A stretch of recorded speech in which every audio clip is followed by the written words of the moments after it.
Greetings and welcome back. After leaving behind the militaristic termites and conquering our first node door, we find ourselves in the second section of the hub world. Let's find out who this fairy godmother figure is, shall we?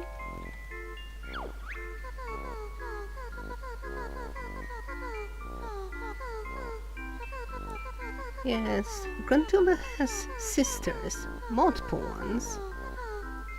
And Bruntilda here doesn't like her. Oh, gossip. Not sure why she would limit herself to just 3 at a time. Maybe she doesn't want us to get overwhelmed. And yeah, that fiery fate is literal. This will save us.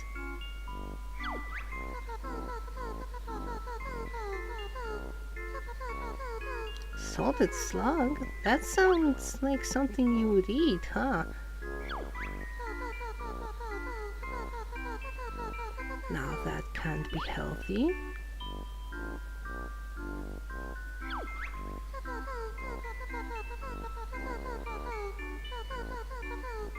I don't know who you are to judge, Bruntilda, judging by how you dress. And she just repeats herself if you talk to her again.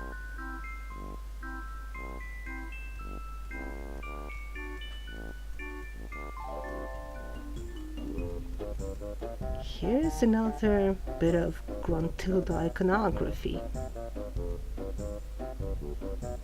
Yeah.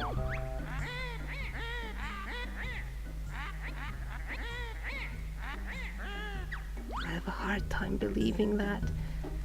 Anyway, there's quite a lot to do here, so let's get going. These are flunkies of grunties that just... well, there are several types and they roam this hub world. And here's the portrait to the second world. We'll get there in a moment.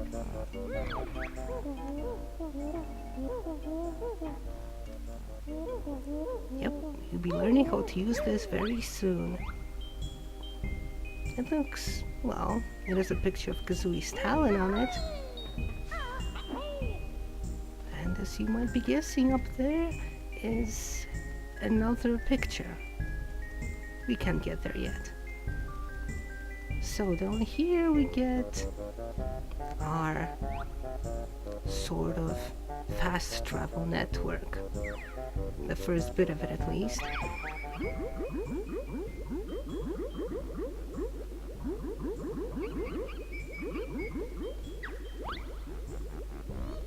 I wish these guys had a little more character. Even more, I wish it was easier to jump into them.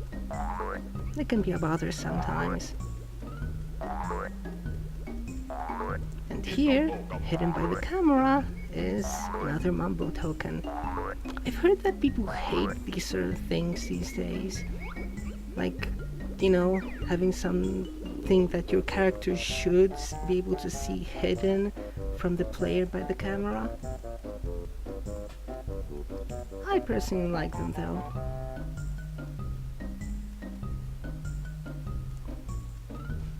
So, this area here is going to be called Treasure Trove Cove. It'll be pretty nautical.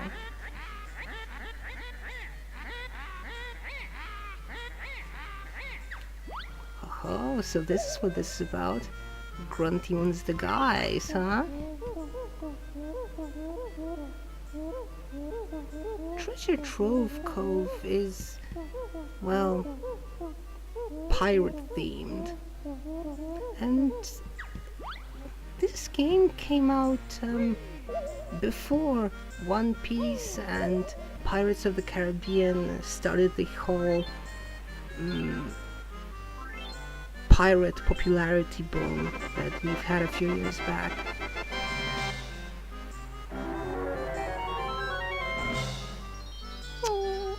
Such a fun entrance to a zone, don't you think?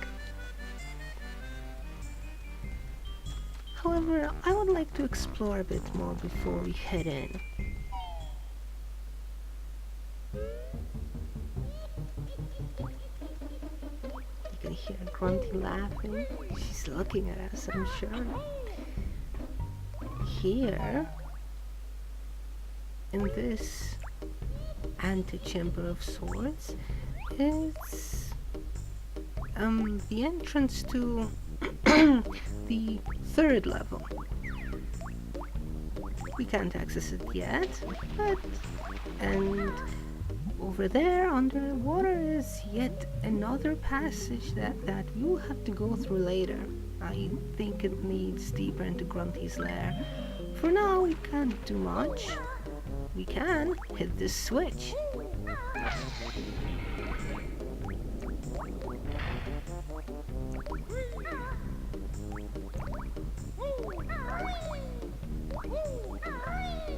Double jumping is so fun here. Flipping that switch allows us to flip this switch.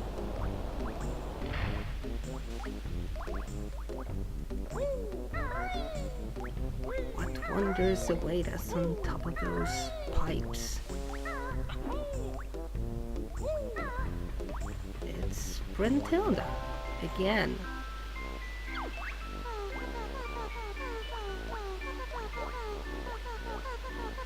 How does that even work? How do you wear a flea circus? Oh, a dog. I bet it's adorable.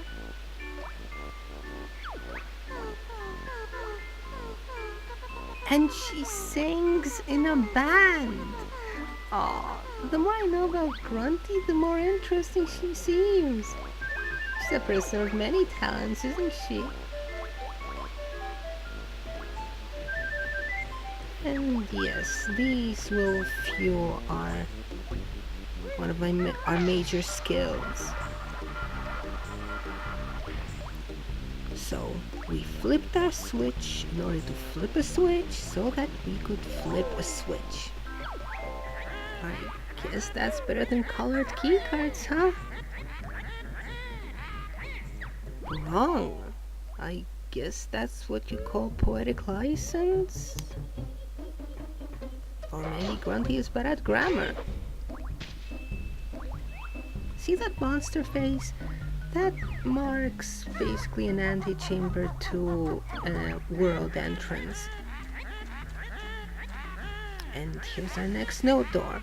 We can't enter it yet, obviously. The note requirements are fairly lenient. That's 180 notes that we have to find throughout 3 worlds, basically. So 180 out of 300. Not too hard.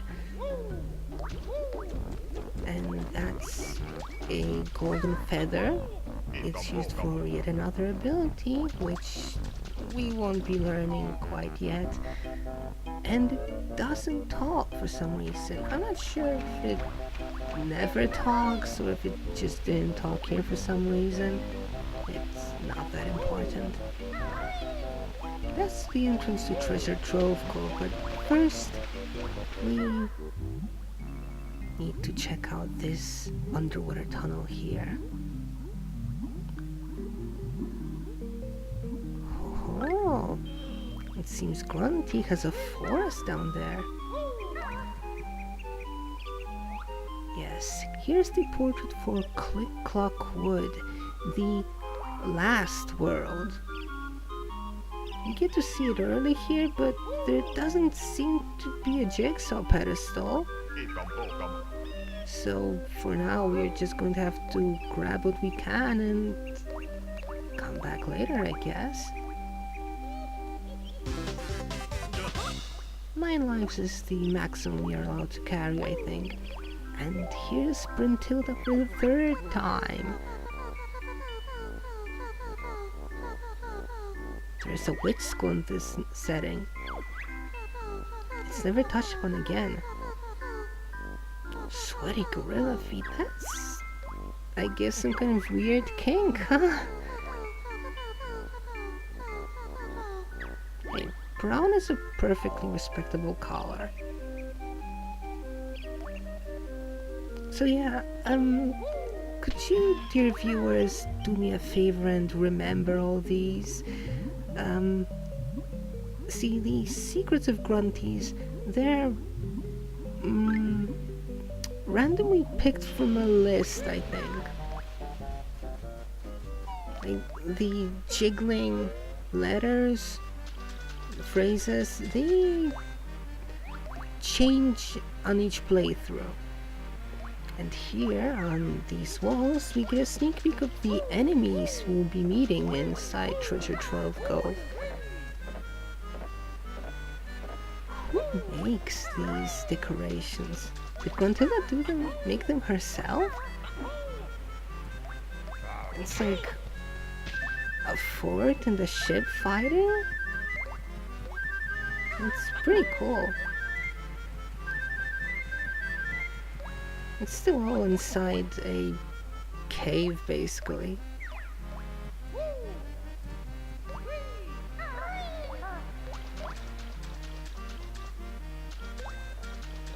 Let's take another look at this. Look at that. It's like a pirate ship.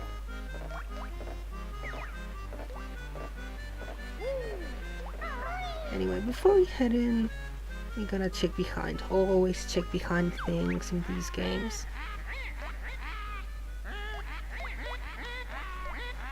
Whoa! Sick burn! I mean, how do you even respond to something like that?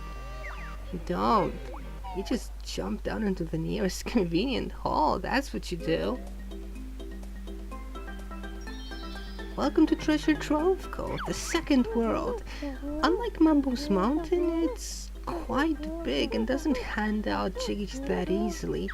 All the collectibles are strewn over a much larger area.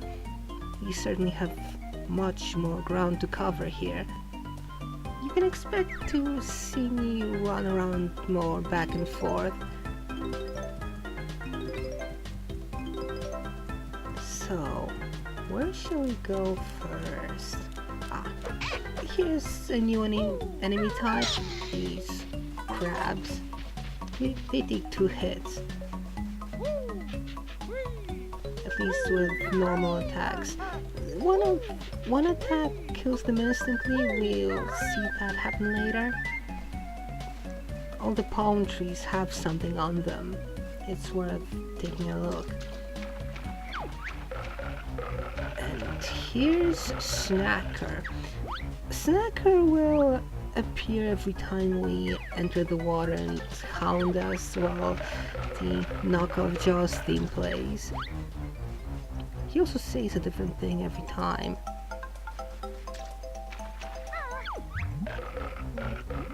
So yeah, he makes exploring the water areas on the stage a bit hard, but well, fortunately there aren't that many things hidden down there. You can actually defeat him, at least temporarily, by shooting him with eggs.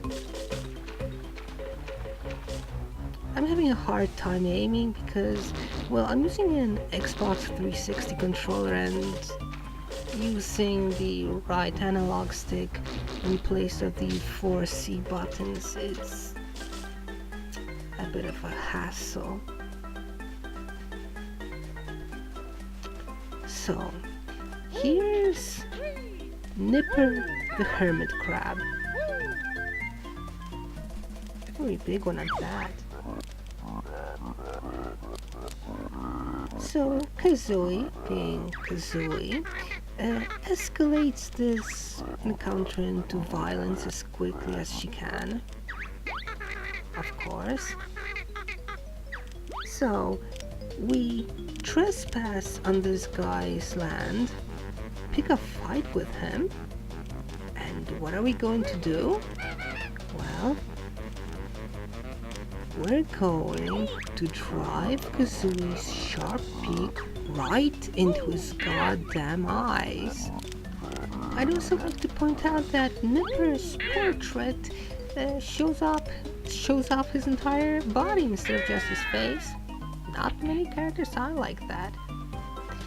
Anyway, before I go do anything else, let's just grab this, otherwise I'll forget.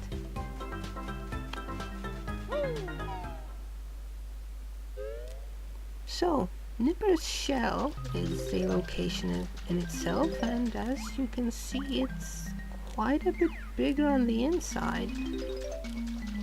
Also, there isn't really any sign of Nipper here, just these small crabs. See, if we kill them with that attack, they die instantly and drop 2 honeycomb pieces instead of 1. I don't know what happened to Nipper. Did he disintegrate? Is he hiding in an alternate dimension in an alternate shell? Or maybe he changed into those 2 crabs. Or maybe they are his babies and we just killed them. I don't know. There are weirder things in this game, even in this level. So, that pirate theme I mentioned earlier. Here's our obligatory pirate on his fine vessel known as the Salty Hippo. Notice how the music changes? Don't you just love that? I know I do. Let's see what he's crying about.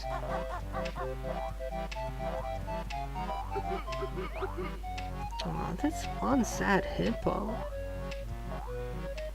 Ahoy, Captain. Can we help you?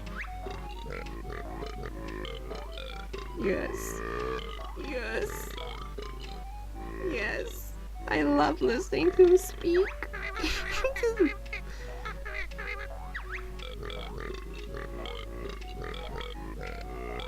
Anyway, he can swim and he needs our help getting his treasure from his cargo hold.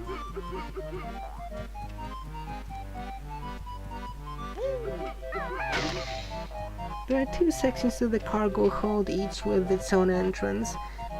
We'll help him and, well, help ourselves to some of his cargo while we're at it.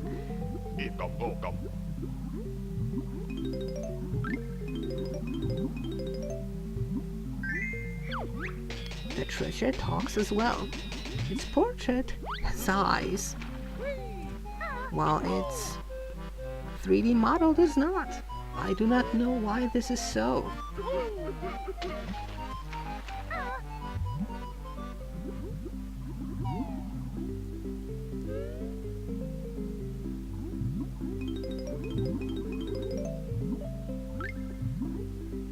And that's both parts of his treasure. As you can see, this is the same room, just, divided in half. Let's bring the good captain his gold back. Gee, I wonder what kind of reward he might have for us.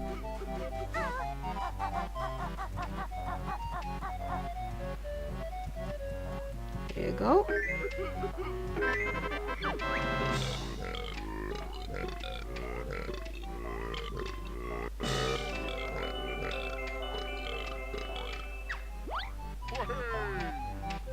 And we never see him again. Well, I think he might show up in the sequel. I'm not sure exactly. Maybe we'll find out someday.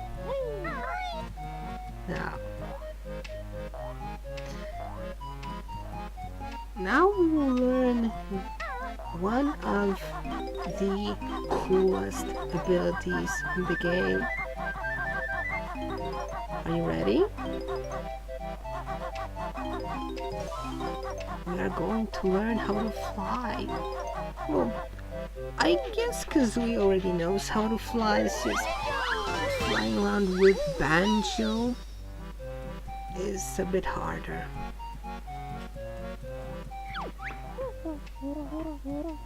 Yep, we're gonna need those discs for that. They don't appear on every level, unfortunately. Well, maybe it's for the best. See, the flight ability, it's a bit too good for its own good. Well, there are very few things it's necessary for, but if you actually can use it, then you can basically skip a huge chunk of the platforming. And here, make note please, I get the feeling that those small hills aren't exactly connected within normal space.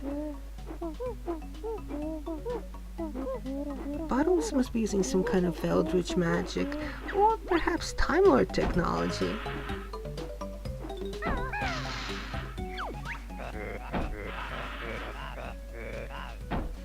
Gruntilda's booty.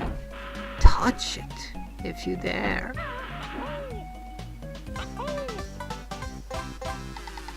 Based on what Gruntilda has been telling us, that gives me a terrible image in my mind. Also, Grunty is lying. The game does not get harder because of this. It's not like that one particular stone tablet in La Mulana or anything. You know, the one that warns you to not read it again. So, who's ready to fly? More, I mean. This path here takes us to the upper region of the level, but we're going to go get there the hard way. From what I've heard, this was kind of technically impressive, flying like this. I mean, a level this big on a console back in the day.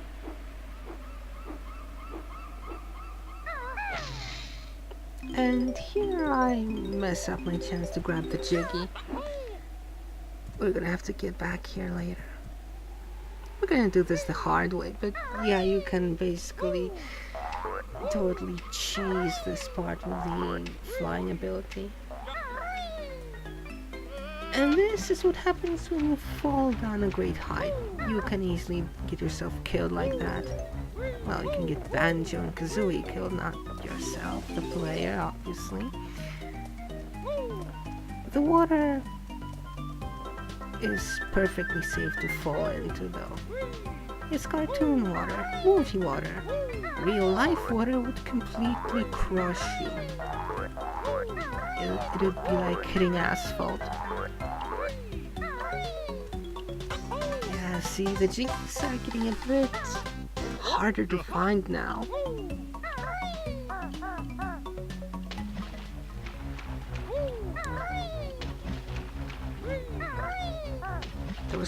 Those are some very nice tiger stripes you've got there, Snacker. And yes, he has things to say when he bites you as well. And did you see that golden glint over there?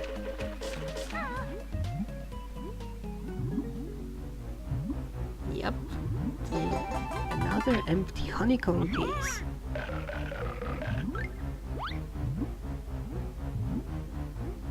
We can just take the damage, no sweat. Look, there's plenty of health lying around.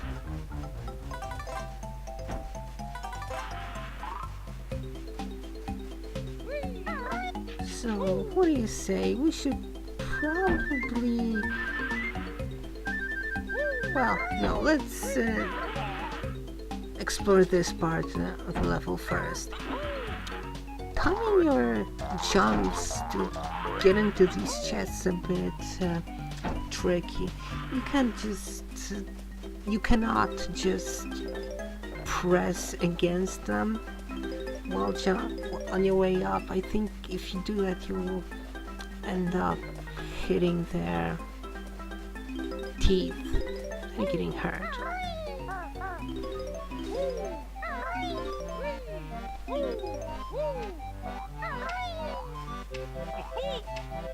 Right, next order of business is to get the other ability.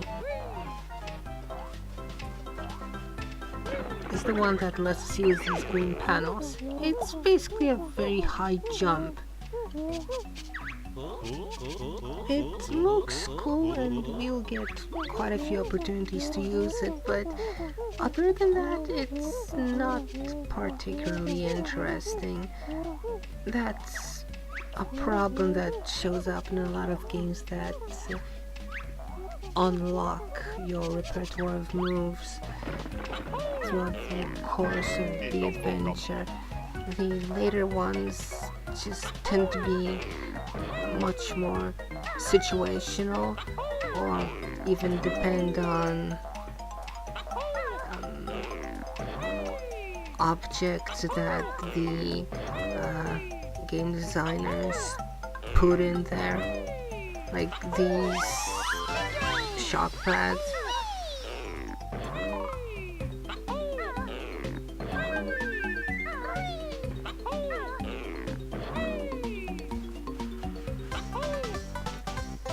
And that's our jiggy reward for learning how to use these. It's still fairly simple. I really don't like these things. The jumping clam things. Now, the sand castle. Beware these mines. They growl at you and they have teeth. Yes, the mines have teeth. The sand castle is flooded and we can't really do anything here for now. How do we unflood it, you may wonder? Well, we use one of the most bizarre bits of video game dream logic I have ever seen. It makes absolutely no sense at all. So, let's do it. So, here's Leaky. He has a hole, and he's asking for a pebble to somehow stop the leak. I don't know how that would work. Isn't he adorable? So, how are we going to help him? We're going to fart 2 blue eggs at him, because that works like a pebble, and he will magically drain the water. How does he do that? Your guess is as good as mine.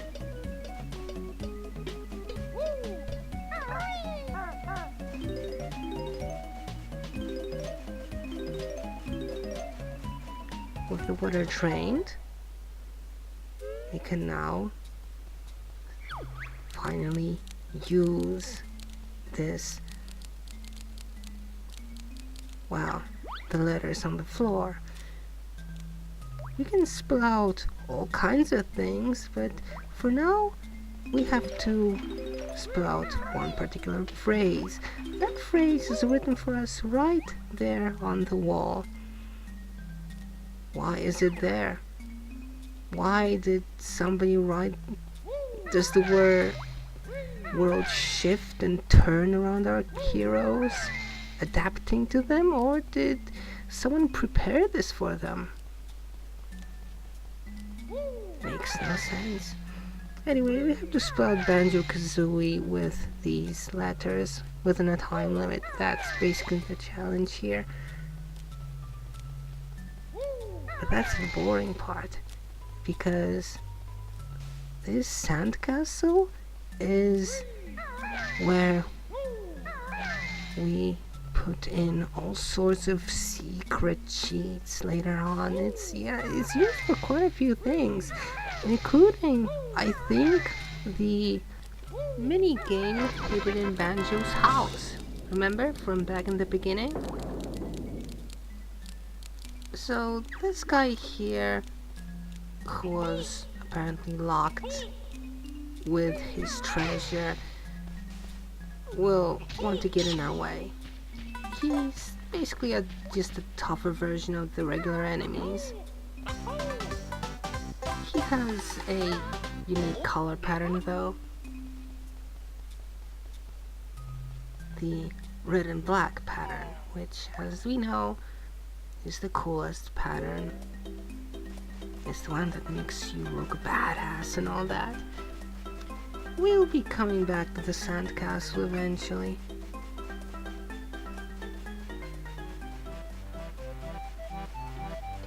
So, with both our moves obtained and the sandcastle visited, let's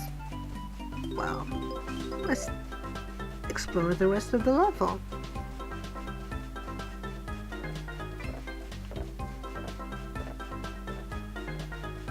We could use the flight pads to explore faster, but there's no need.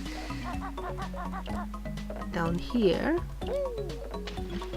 in this small body of water, I don't know if there's any specific word for this. We have another Mumbo token. We will be coming back to all these spots later. Very soon, in fact. See, if we didn't have the move to use those shock pads, we'd have trouble getting up there. Good thing we got it, huh?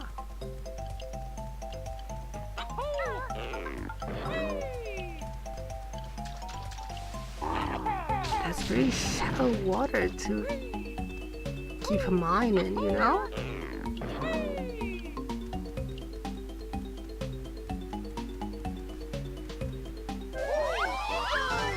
I don't know why that Jinjo didn't just kept standing there. Perhaps the Jinjos are bound by a spell. And that's a Jiggy that's just lying there. I don't know, maybe it's a bit hard to find. What do you think?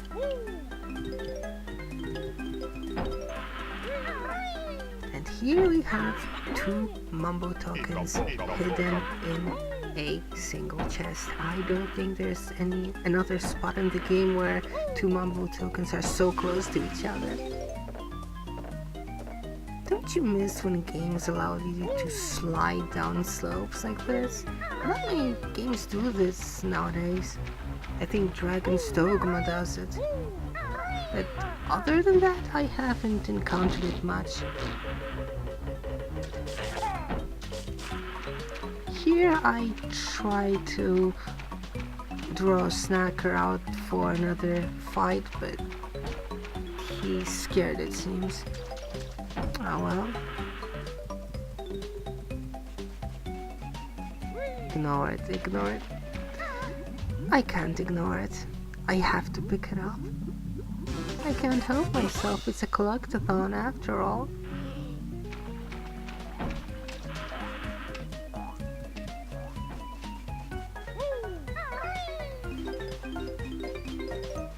At the top of this spiral structure, with its sloped path, it's sloped. I don't know why it's like that, but it is. Check it out.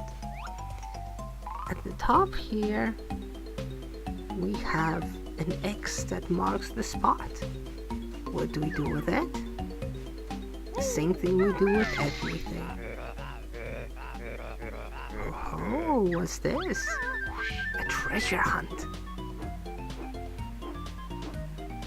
We need to just follow the arrows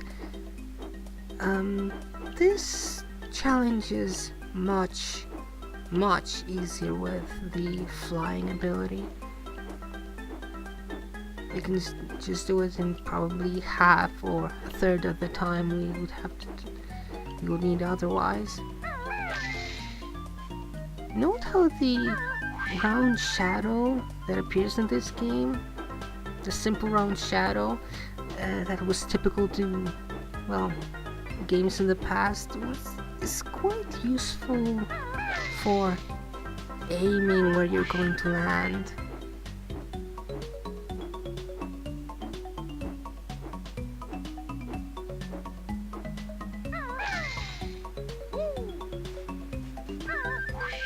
And that takes us to what is the last X. I'm not sure if you can get there without the flying ability. This one is a little better guarded. Our treasure guide decides to go all internet troll on us, but like most internet trolls, he is not as clever as he thinks he is.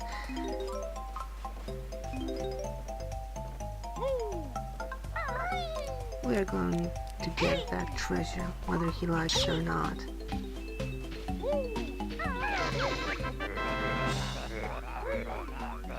Open it gently. That's not an option. See, we have to break him open with a beak attack, otherwise we just bounce off. Also, for some reason, his model does not have eyes, unlike his sprite. So, that leaves us with just 2 Jiggies left in the level. One of them from Jinjo's, and the other one on top of the lighthouse. They are both in the upper section of the level, and we're going to do this properly now, without cheesing it. You fly here, get the note that I'd have to get anyway.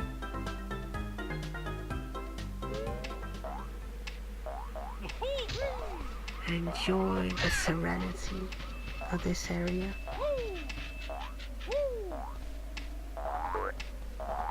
Nothing here but the wind blowing, the seagulls crying, and the clam monsters clapping. Are they seagulls?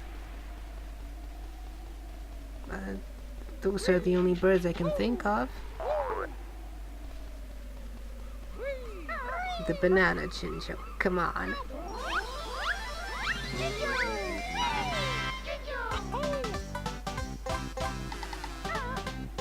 And Banjo patiently waits with the Jiggy in his hand for the Jinjos to finish their jubilant cry. How polite of him.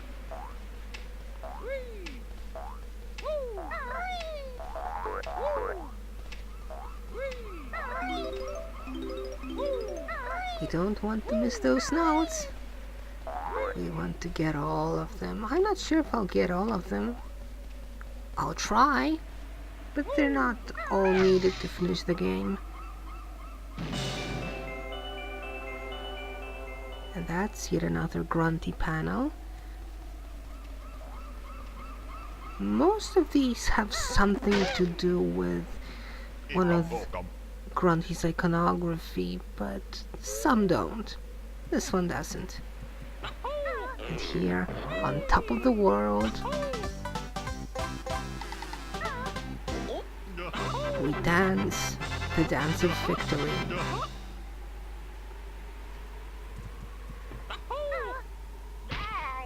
Ouch. There isn't much left to be collected in the level.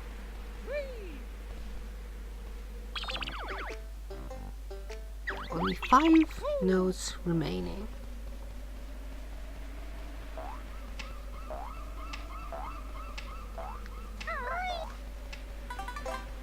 Want to see something dangerous? Check this out.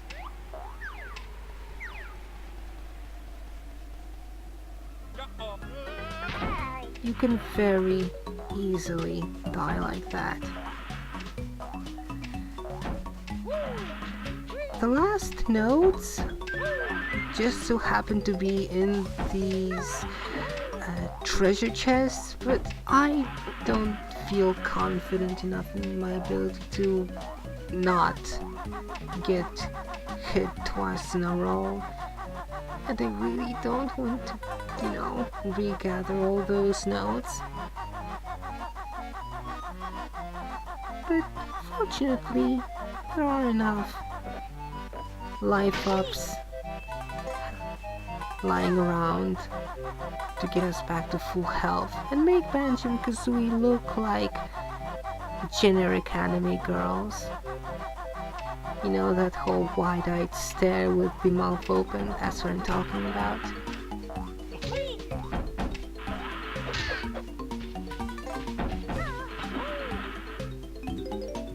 And that's the last of them.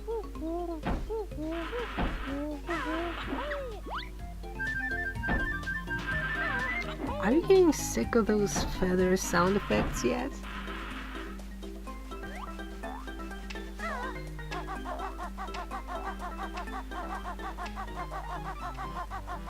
And over here, we have Shark Food Island. This is a location associated with one of the most secret of secrets this game has to offer. The fabled stop and swap that I might cover later. I'm not sure, it's not something I've ever done personally. So, we'll see.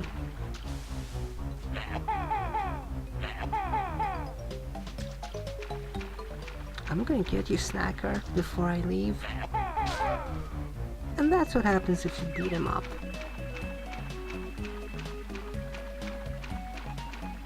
All that's here for us for now is an extra life and an invisible barrier.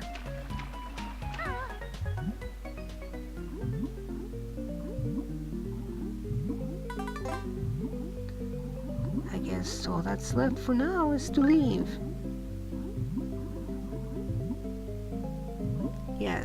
Yes, I know what you're thinking. I am forgetting about the second empty honeycomb piece. I'll get it later.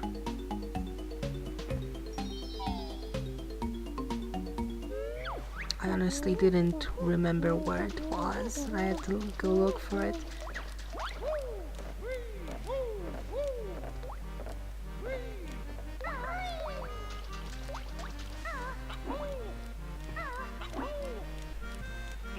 And here's the third Jiggy of Gruntilda's lair.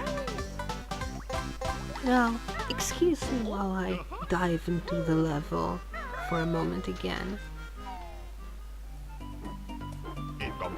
That's a mumbo token I missed. And here is the empty honeycomb piece. You might be wondering how I missed it since we are so close. Well, check this out.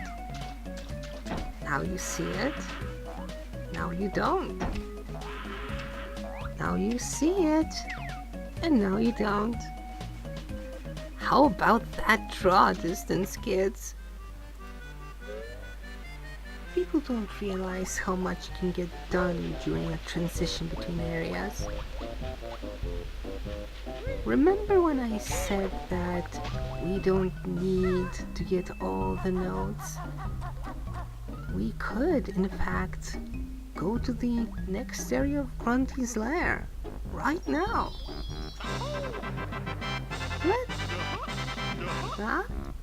Let's take a sneak peek, huh?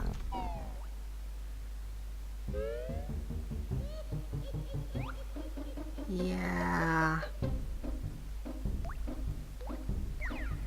We'll be coming back here. Grunty sure thinks highly of herself, huh?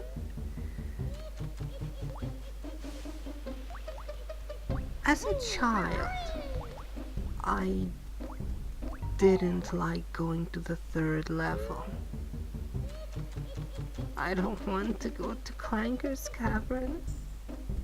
I skipped this level a few times, took advantage of not having to gather all those notes and jiggies.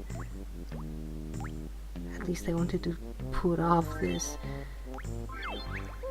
drab place until later.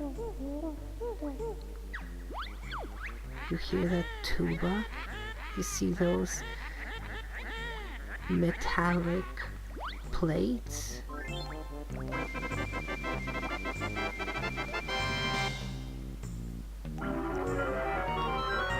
Who is Clanker? What's in his cavern? And what was I so afraid of as a child?